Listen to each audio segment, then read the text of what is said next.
శ్రీ గురుభ్యో నమః. శ్రీ మహాగణాధిపతయ నమః. శ్రీ మహాసరస్వత్యై నమః. ఓం శ్రీమాత్రే నమః. నమస్తే దేవదేవేశ, నమస్తే పరమేశ్వర, నమస్తే వృషభారూఢకారాయ నమో నమః.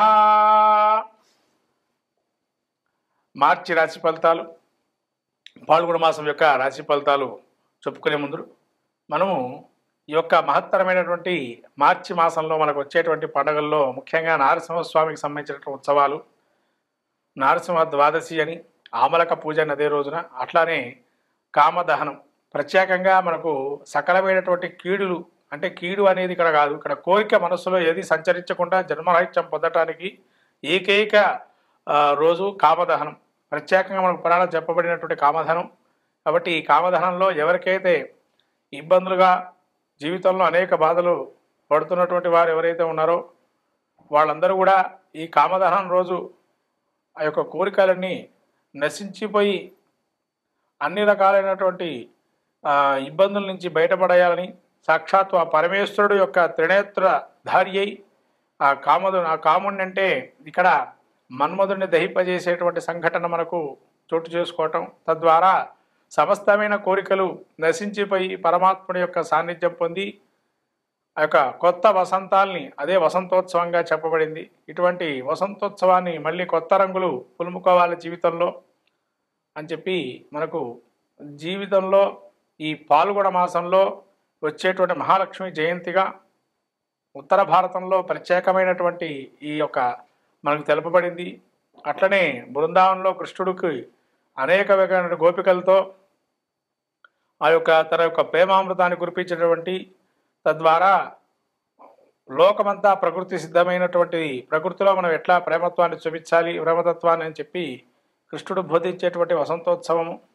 ఇటువంటి లీలా మానుష విగ్రహమైన శ్రీకృష్ణుని యొక్క విశేషమైనటువంటి గుణగానాలు స్థుతించి భగవత్తు యొక్క లీలను తెలియజెప్పేదే ఈ కామదహనం.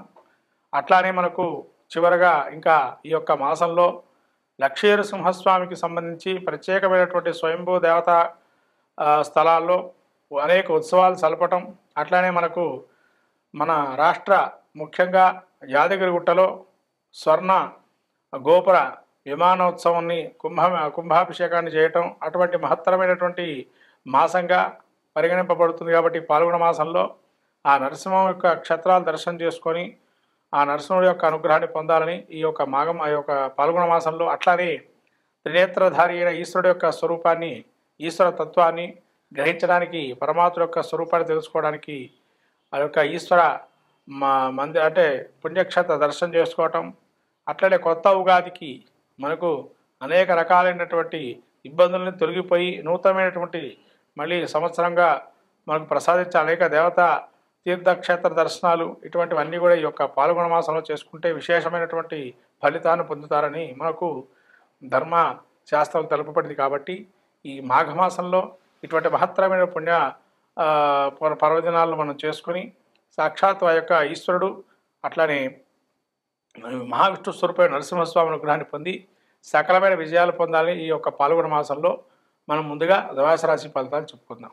ధనుసు రాశి వారికి ఏదైతే సప్తమ స్థానంలో కుజుడున్నాడో, ఈ యొక్క కుజుడు సప్తమ స్థాన సంచారం వల్ల మీకు వ్యతిరేకంగా కొందరు ఒక గ్రూప్గా ఏర్పడి మిమ్మల్ని ఇబ్బంది పెట్టే అవకాశం ఉంటుంది. అది బయటవాడా పరాయివాడా ఇంట్లో వాడా అనే దాని గురించి వస్తే, ఇంట్లో దొంగలే కొంతమంది ఉంటారు. మీ యొక్క రహస్యాలను కూడా చేరవేసి తద్వారా మీరు ఇరుకుడు పెట్టే అవకాశం ఉంటుంది. జాగ్రత్తగా చూసుకోవటం మంచిది. అట్లాగే కేతువు దశమంలో ఉండటం వల్ల వృత్తిరీత్యా కొన్ని ఫిరాయింపులు అనేవి జరిగే అవకాశం ఉంటాయి. అంటే వృత్తిలో కూడా మిమ్మల్ని కొంతవరకు మీ పేరుని ఇబ్బంది పెట్టే అవకాశం ఉంటుంది, డూప్లికేషన్ చేసే ఇబ్బందులు పెట్టే అవకాశం ఉంటుంది. కాబట్టి ఇవన్నీ జాగ్రత్తగా మీరు వ్యవహరించడం మంచిది. దశమంలో కేతు ఉండడం వల్ల పుణ్యక్షేత్ర దర్శనం, తీర్థ కళాక్షేత్రాలు లాంటి దర్శనం చేసుకోవటం మంచి చేకూరే అంశంగా ఉంది. ధనుసు రాశి వారికి మొత్తం మీద మిశ్రమ ఫలితాలుగానే గోచరిస్తుంది. మార్చి మాసం రాబోయే మాసం ఏదైతే ఉందో చాలా జాగ్రత్తగా ఉండాలి. ఎందుకంటే శని వీరికి అర్ధాష్టమం ప్రారంభమవుతుంది.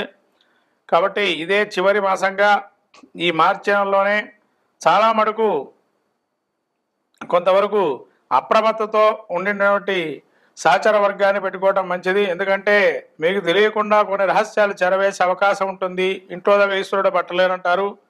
ఇప్పుడు జాగ్రత్తగా ఉండడం మంచిది.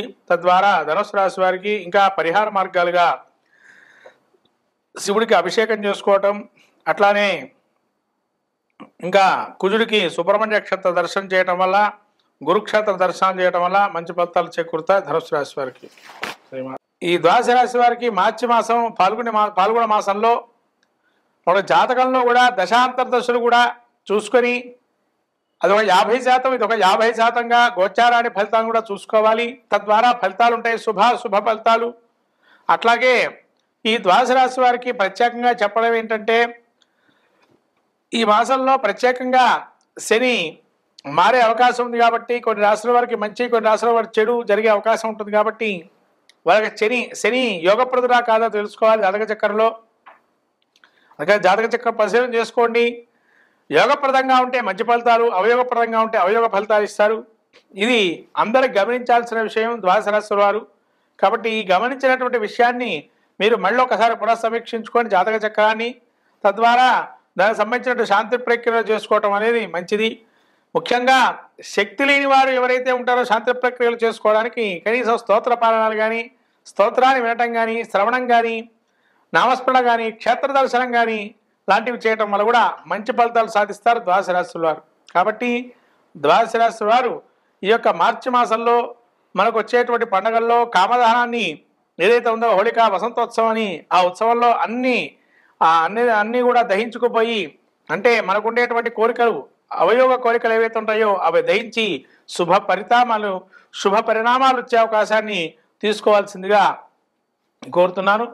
ఈ యొక్క ద్వాదశ రాశుల్లో ముఖ్యంగా ఈ యొక్క మహాలక్ష్మి జయంతి కూడా ఉంది. కానీ విరివిగా అమ్మవారి యొక్క అనుగ్రహాన్ని పొందండి, మహాలక్ష్మి ఆరాధన చేసుకోండి ఇంట్లోనే. ఆ అమ్మవారి అనుగ్రహం కలిగి మంచిగా కీర్తి ప్రతిష్టలు, యశకీర్తి లాభాలు ఉండాలని నూతనమైనటువంటి సంవత్సరాన్ని అడుగు పెడుతున్నాము. విశ్వావసునామ సంవత్సరంలో అందరూ కూడా సుభిక్షంగా సస్యశ్యామలంగా కోరుతూ నమస్కారం.